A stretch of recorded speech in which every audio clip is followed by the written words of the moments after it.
के लिए अलग किया है, मतलब ऐसा कोई सेक्टर नहीं छोड़ा गया है जिसके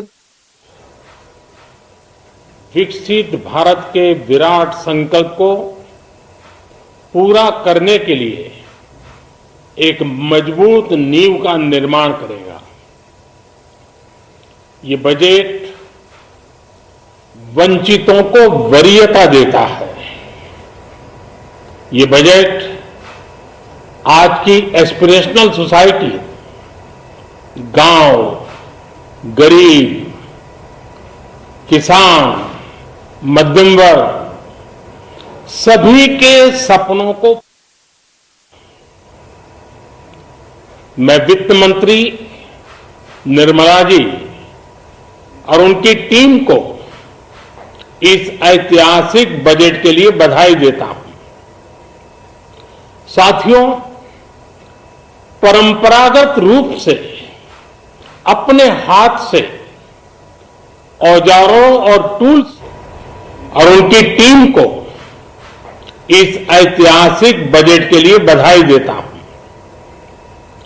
साथियों, परंपरागत रूप से अपने हाथ से औजारों और टूल्स से कड़ी मेहनत कर कुछ न कुछ सृजन करने वाले करोड़ों विश्वकर्मा इस देश के निर्माता है। लोहार, सुनार, कुम्हार, सुथार, मूर्तिकार, कारीगर, मिस्त्री, अनगिनत लोगों की बहुत बड़ी लंबी लिस्ट है। इन सभी विश्वकर्माओं की मेहनत और सृजन को देश इस बजट में पहली बार अनेक प्रोत्साहन योजना लेकर के आया है। ऐसे लोगों के लिए ट्रेनिंग, टेक्नोलॉजी, क्रेडिट और मार्केट सपोर्ट की व्यवस्था की गई है। पीएम विश्वकर्मा कौशल सम्मान यानी पीएम विकास करोड़ों विश्वकर्माओं के जीवन में बहुत बड़ा बदलाव लाएगा।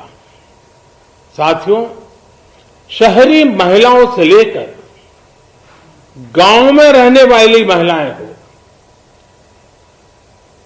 कारोबार, रोजगार में व्यस्त महिलाएं हो या घर काम में व्यस्त महिलाएं हो, उनके जीवन को आसान बनाने के लिए बीते वर्षों में सरकार ने अनेक विध कदम उठाए हैं।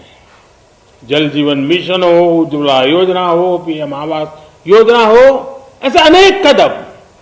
इन सबको बहुत बड़ी ताकत के साथ आगे बढ़ाया जाएगा। उसके साथ साथ महिला सेल्फ हेल्प ग्रुप एक बहुत बड़ा सामर्थ्यवान क्षेत्र आज भारत में बहुत बड़ी जगह अपने हाथ एक्वायर कर चुका है। उनको अगर थोड़ा सा बल मिल जाए तो मिरेकल कर सकते हैं। और इसलिए विमेन सेल्फ हेल्प ग्रुप उनके सर्वांगीण के विकास के लिए नई पहल इस बजट में एक नया आयाम जोड़ेगी। महिलाओं के लिए एक विशेष बचत योजना भी शुरू की जा रही है और जनधन अकाउंट के बाद ये विशेष बचत योजना सामान्य परिवार की गृहिणी माताओं बहनों को बहुत बड़ी ताकत देने वाली है। ये बजट सहकारिता को ग्रामीण अर्थव्यवस्था के विकास की धुरी बनाएगा। सरकार ने कोऑपरेटिव सेक्टर में दुनिया की सबसे बड़ी अन्न भंडारण योजना बनाई है, स्टोरेज कैपेसिटी। बजट में नए प्राइमरी कोऑपरेटिव्स बनाने के लिए एक महत्वाकांक्षी योजना का भी ऐलान हुआ है। इससे खेती के साथ साथ दूध और मछली उत्पादन के क्षेत्र का विस्तार होगा। किसानों, पशुपालकों और मछुआरों को अपने उत्पाद की बेहतर कीमत मिलेगी। साथियों, अब हमें डिजिटल पेमेंट्स की सफलता को एग्रीकल्चर सेक्टर में दोहराना है। इसलिए इस बजट में हम डिजिटल एग्रीकल्चर इंफ्रास्ट्रक्चर की एक बहुत बड़ी योजना लेकर आए हैं। आज दुनिया इंटरनेशनल मिलेट ईयर मना रही है।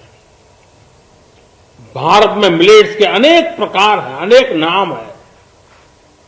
आज जब मिलेट्स घर घर में पहुंच रहा है, पूरी दुनिया में पॉपुलर हो रहा है, तो उसका सर्वाधिक लाभ भारत के छोटे किसानों के नसीब में है।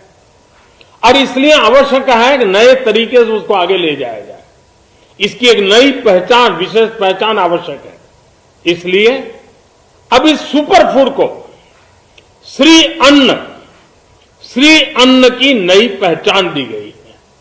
उसके प्रोत्साहन के लिए भी अनेकविध योजनाएं बनाई गई हैं। श्री अन्न को दी गई प्राथमिकता से देश के छोटे किसानों, हमारे आदिवासी भाई बहन जो किसानी करते हैं, उनको आर्थिक संबल मिलेगा और देशवासियों को एक स्वस्थ जीवन मिलेगा। साथियों, ये बजट सस्टेनेबल फ्यूचर के लिए green growth, green economy, green energy, green infrastructure और ग्रीन जॉब्स को एक अभूतपूर्व विस्तार देगा। बजट में हमने टेक्नोलॉजी और न्यू इकोनॉमी पर बहुत अधिक बल दिया है। एस्पिरेशनल भारत आज road, rail, metro, port, waterways, हर क्षेत्र में आधुनिक इंफ्रास्ट्रक्चर चाहता है। नेक्स्ट जनरेशन इंफ्रास्ट्रक्चर चाहिए। 2014 की तुलना में इंफ्रास्ट्रक्चर में निवेश पर 400% से ज्यादा की वृद्धि की गई है। इस बार इंफ्रास्ट्रक्चर पर 10 लाख करोड़ रुपए का अभूतपूर्व इन्वेस्टमेंट भारत के विकास को नई ऊर्जा और तेज गति देगा। ये निवेश युवाओं के लिए रोजगार के नए अवसर पैदा करेगा। एक बहुत बड़ी आबादी को आय के नए अवसर उपलब्ध कराएगा। इस बजट में ईज ऑफ डूइंग बिजनेस के साथ साथ हमारे उद्योगों के लिए क्रेडिट सपोर्ट और रिफॉर्म्स के अभियान को आगे बढ़ाया गया है। एमएसएमई के लिए 2 लाख करोड़ रुपए के अतिरिक्त ऋण की गारंटी की व्यवस्था की गई है। अब प्रिजम्पटिव टैक्स की लिमिट बढ़ने से एमएसएमई को ग्रो करने में मदद मिलेगी। बड़ी कंपनियों द्वारा एमएसएमई को समय पर पेमेंट मिले, इसके लिए नई व्यवस्था बनाई गई है। साथियों, बहुत तेजी से बदलते भारत में मध्यम वर्ग, विकास हो या व्यवस्था हो, साहस हो या संकल्प लेने का सामर्थ्य हो, जीवन के हर क्षेत्र में आज भारत का मध्यम वर्ग एक प्रमुख धारा बना हुआ है। समृद्ध और विकसित भारत के सपनों को पूरा करने के लिए मध्यम वर्ग एक बहुत बड़ी ताकत है। जैसे भारत की युवा शक्ति ये भारत का विशेष सामर्थ्य है, वैसे ही बढ़ता हुआ भारत का मध्यम वर्ग भी एक बहुत बड़ी शक्ति है। मध्यम वर्ग को सशक्त बनाने के लिए हमारी सरकार ने बीते वर्षों में अनेकों निर्णय लिए और ईज ऑफ लिविंग को सुनिश्चित किया है। हमने टैक्स रेट को कम किया है, साथ ही प्रोसेस को सिंप्लीफाई, ट्रांसपेरेंट और फास्ट किया है। हमेशा मध्यम वर्ग के साथ खड़ी रहने वाली हमारी सरकार ने मध्यम वर्ग को टैक्स में बड़ी राहत दी है। इस सर्वस्पर्शी और विकसित भारत के निर्माण को गति देने वाले बजट के लिए मैं फिर एक बार निर्मला जी और उनकी पूरी टीम को बहुत बहुत बधाई देता हूं और देशवासियों को भी बहुत बधाई के साथ साथ मैं आह्वान करता हूं, आइए अब नया बजट आपके सामने है, नए संकल्पों को लेकर के चल पड़े। 2047 में समृद्ध भारत, समर्थ भारत, हर प्रकार से संपन्न भारत हम बना के रहेंगे। आइए इस यात्रा को हम आगे बढ़ाएं। बहुत बहुत धन्यवाद।